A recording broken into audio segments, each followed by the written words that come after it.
Salut, je teste actuellement WordPress 6.9 via l'extension Beta Tester. C'est la version Nightly en développement. Je partage avec toi mon retour concret sur les 5 nouveautés les plus marquantes, en attendant un test complet de cette nouvelle version. Nouveauté numéro 1, le mode écriture et design. Disponible sur le mode édition de modèle, vous avez le choix de vous concentrer uniquement sur l'éditorial sans toucher aux paramètres de bloc. Alors personnellement, je n'y vois pas encore d'intérêt si ce n'est par la suite de pouvoir décider si un utilisateur a accès à un seul mode. Par exemple, quelqu'un veut changer du contenu sur un modèle, mais vous ne souhaitez pas qu'il joue avec les couleurs, les marges, les typos, etc.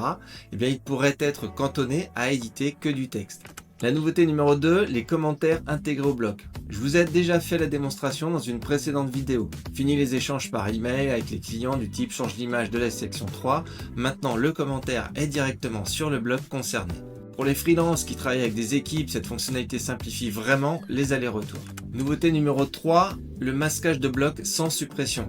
Et là, honnêtement, c'est pratique pour tester des variantes avec les clients. Je peux montrer la version A, puis basculer vers la version B, sans perdre le contenu.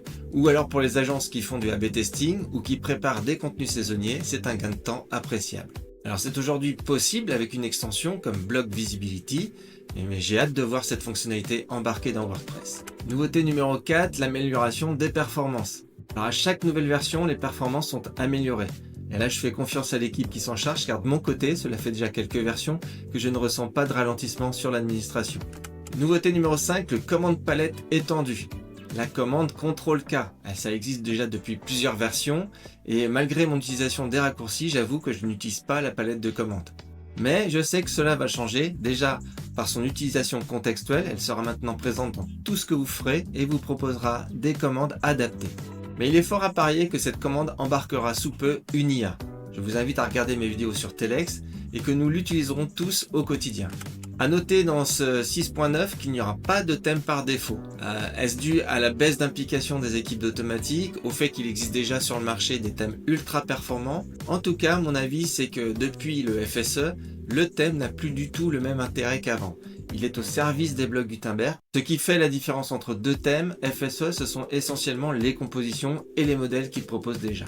Pour conclure, il n'y a pas de grande surprise dans cette version 6.9 car si vous me suivez ou suivez les évolutions de WordPress, toutes ces fonctionnalités sont pour la plupart des nouveautés de Gutenberg que nous pouvions déjà tester depuis l'extension Gutenberg. Ce qui est intéressant de voir, ce sont les choix qui sont faits et l'orientation de WordPress vers la collaboration et l'assistance par intelligence artificielle.